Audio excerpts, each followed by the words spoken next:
This is the evolution of EMF detection. This is a digital electromagnetic field detector. It's called a Mel meter.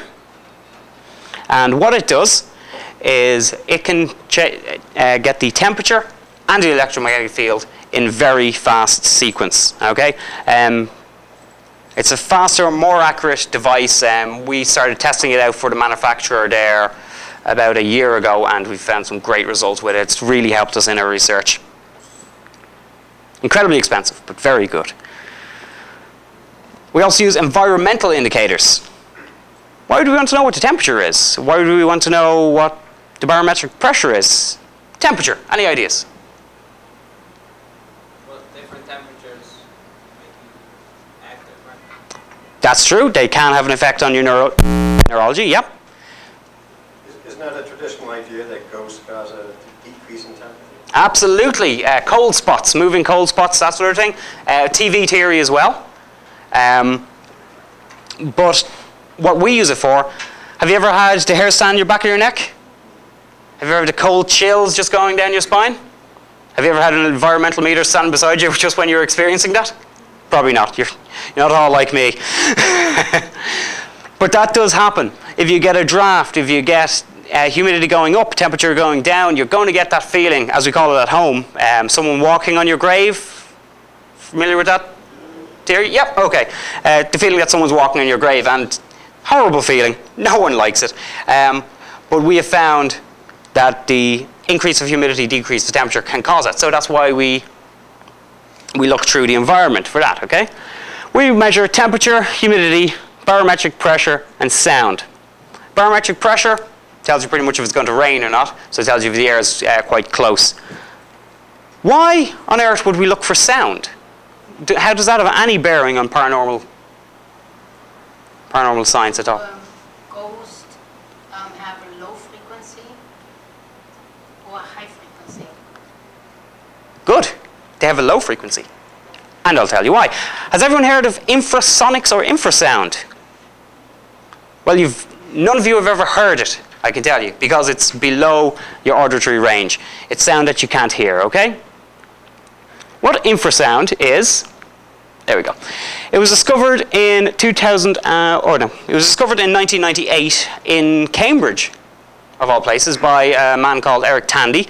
He was a computer scientist. He was working in a lab one day, okay? And all of a sudden, a ghost whooshes up in front of him, okay? Gets scared, goes out of the building.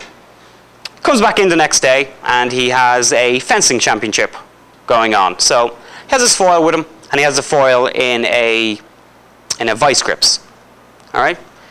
There's no air movement, nothing going on in the lab. It's a room very like this. I noticed that the tip of the foil is just oscillating wildly. He has no idea what's going on there. So he gets his oscilloscope, turns it on, finds that the entire area is flooded with sound that he can't hear.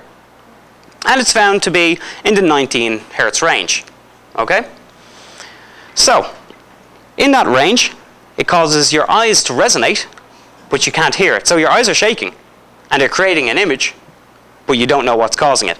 And that's why we look for infrasound, because sound can make you see things. A little bit of extra info for you on this as well. In London, in 2003, there were some concerts given, and this was just a test of infrasound. Two concerts played the exact same type of music, except concert A had no infrasonics in it, conference B did. And they found that, I believe it was 90% of the participants from concert B reported having feelings of nausea, feelings of dread, feelings that someone were watching them, even some people seeing things that weren't there. So it has been proved that infrasound can play havoc with your senses. So it's another thing that we look for. We're a full spectrum research association. And here's some infrasonic effects. Between 4 and 10 hertz, you'll get abdominal pains. 4 and 9, general feeling of discomfort. Your eye resonates between 13 to 19.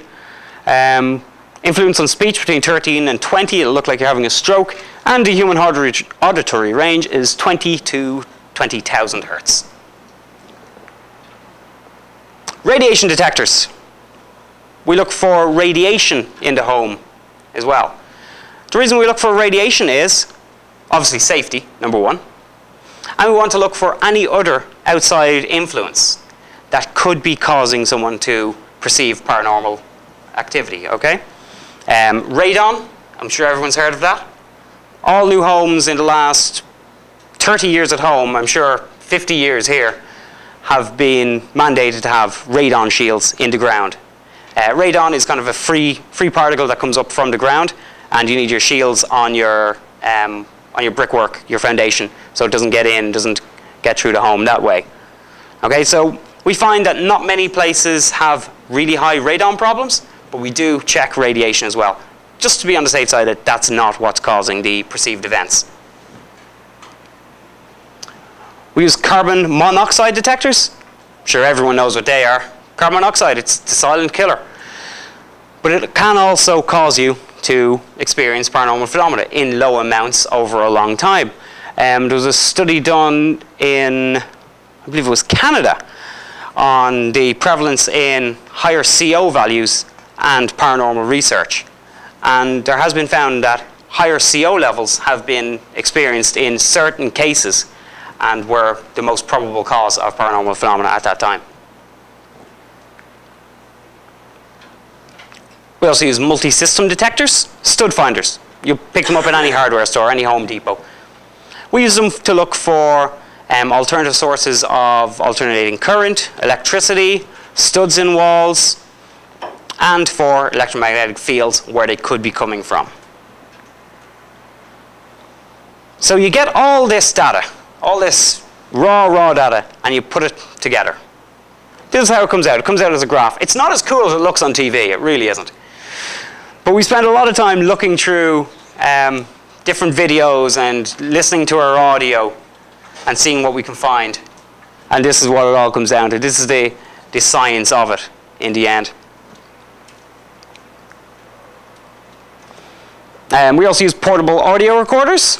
Everyone's used these in college. We just use digital ones. We use the Olympus brand because we found that they have one of the best microphones in them for what we do. It can pick up any sort of a sound at a very high distance as well. And 9 times out of 10, we end up contaminating our own evidence through it too, because they're just so good. What we're going to go through now, does anyone have any questions on the science of paranormal research? Basically, Yes, sir. Before you actually get to the paranormal, you kind of rule out anything else? Absolutely. There is no point in going into someone's house and saying, your house is haunted. See you now. And leaving. I'll give you a case that I had in Cork in 2006. And everyone imagine this was happening to you.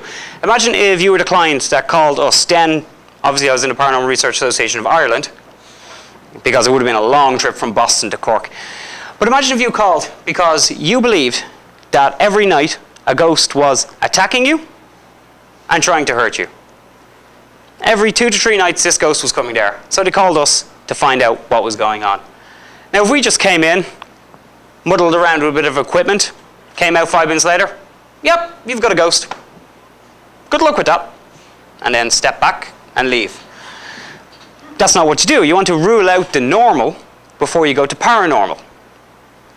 What we did, our psychologist on staff and myself talked to our client. We found out that she had a lot of stress recently in her life. She had moved from one area to another, going through a divorce, financial hardships, a lot of stress that everyone can have. She was having what's known as sleep paralysis. Has everyone ever heard of that? Yep. Sleep paralysis is terrifying, and I can tell you that from a first-hand experience. Sleep paralysis is when you're sure you're awake, you've woken up, but you can't move your body.